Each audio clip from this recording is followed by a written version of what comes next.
बिस्मिल्लाहिर्रहमानिर्रहीम। अस्सलामु अलैकुम वरहमतुल्लाहि वबरकातुहू। आज की क्लास में हम लफ्ज़ क्या है और लफ्ज़ की इक़साम के बारे में वजाहत करेंगे। लफ्ज़ जब दो या दो से ज़्यादा हुरूफ़ तहज्जी मिलते हैं तो लफ्ज़ बनाते हैं, जिस तरह मस्जिद, मेज़, कुर्सी, दरख्त। मसलन दरख्त में दाल, रे, खे, ते, ये चार हुरूफ मिलते हैं तो लफ्ज़ दरख्त बनाया है। तो ये लफ्ज़ है। जब दो या दो से ज़्यादा हुरूफ तहज्जी मिलते हैं तो लफ्ज़ बनाते हैं। अब लफ्ज़ की दो इक़साम हैं। हम नंबर एक कलिमा और नंबर दो मुहमल। यहाँ कलिमा का लफ्ज़ बाज़ लोग कलमा पढ़ते हैं जो गलत है, लिहाजा इसको कलिमा पढ़ा जाए और लिखा जाए। तो कलिमा और मुहमल एक बामानी लफ्ज़ है जिसके कुछ न कुछ माने होते हैं, और एक बेमानी लफ्ज़ है जिसकी कोई माने नहीं होते बल्कि ये बेइख्तियार मुँह से निकल जाता है। रोज़मर्रा ज़िंदगी में हम अपनी मुँह से दो किस्म के अल्फाज निकालते हैं, एक बामानी लफ्ज़ है, दूसरे बेमानी लफ्ज़ है। मसलन अगर बाहर से कोई बंदा आ जाए, कोई टीचर आए और या घर में आपसे कोई कहे कि अपनी कुर्सी वुर्सी उठाओ और बाहर आ जाओ, या क्या आपने खाना वाना खाया, या इसके अलावा बाज़ औक़ात जब हम किसी के घर जाते हैं तो चाय वाय पी कर जाइए, ये जुमला या ये लफ्ज़ हम अपने मुँह से निकालते हैं। तो इसमें हमने दो किस्म के अल्फाज सुने। मसलन चाय वाय, चाय का तो मतलब समझ में आता है लेकिन वाय का मतलब समझ में नहीं आता। ये ऐसे अल्फाज हैं जो बेइख्तियार मुँह से निकल जाते हैं। हाँ, इन अल्फाज को मुहमल कहते हैं, और जो बामानी लफ्ज़ होते हैं इनको कलिमा कहते हैं। मसलन दाना दुनका, तो दाना का माना समझ में आता है लेकिन दुनका का माना समझ नहीं आता। इसी तरह सच मुच, सच बामानी लफ्ज़ है, मुच बेमानी लफ्ज़ है। तो खाना वाना, खाना कलिमा है और वाना मुहमल है। तो कलिमा की दो इक़साम है, लफ्ज़ की दो इक़साम है, कलिमा और मुहमल। कलिमा जो बामानी लफ्ज़ होता है उसको कलिमा कहते हैं, मुहमल जो बेमानी लफ्ज़ होते हैं उसको मुहमल कहते हैं। अब कलिमा की भी तीन इक़साम हैं, और यहाँ से जो हमारा ग्रामर है उसकी इब्तिदा होती है। हाँ, कलिमा की तीन इक़साम है। नंबर एक इस्म, इस्म अलिफ ज़ेर और सीन पर यानी ज़बर ना पड़ा जाए बल्कि इस्म। कलिमा की तीन इक़साम है, इस्म, फ़ेल और हर्फ।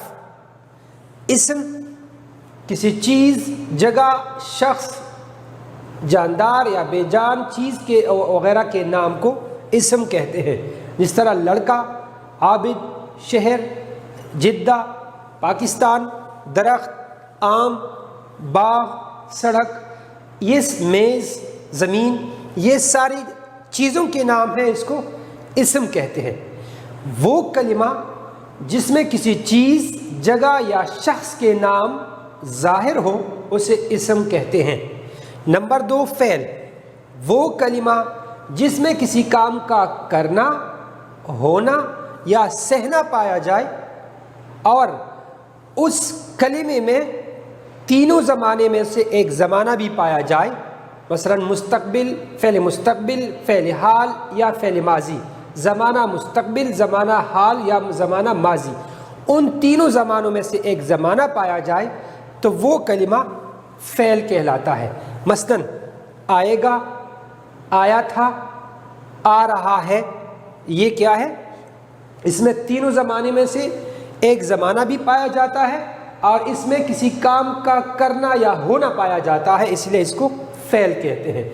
फ़ेल वो कलिमा है जिसमें किसी काम का करना, होना या सहना पाया जाए और उस कलिमे में तीनों ज़मानों में से कोई ज़माना भी पाया जाता हो, फ़ेल कहलाता है। हर्फ वो कलिमा है جو اکیلا کوئی معنی نہیں دیتا بلکہ اسم کو اسم کے ساتھ ملاتا ہے اور اسم کو فعل کے ساتھ ملاتا ہے اور فقرے یا جملے میں اسم اور فعل کا تعلق ظاہر کرتا ہے، اس کو کہتے ہیں حرف۔ مثلا سے، کو، پر، میں، نے، کا، کے، کی، تک، اوپر، نیچے، آگے، پیچھے، یہ لہٰذا، کیونکہ، چنانچہ، یہ سارے حروف ہیں۔ یہ اکیلا کوئی معنی نہیں دیتا، بے معنی ہوتے ہیں اکیلا، لیکن فقرے میں اسم اور فعل کا تعلق ظاہر کرتا ہے یا فقرے میں اسم کا فعل کے ساتھ ربط قائم رکھتا ہے۔ اسم کو اسم کے ساتھ ملاتا ہے، اسم کو فعل کے ساتھ ملاتا ہے، فقرے میں اسم اور فعل کا تعلق ظاہر کرتا ہے۔ تو یہ ہے کلمہ کی اقسام۔ کلمہ کی 3 اقسام ہیں، اسم، فعل اور حرف۔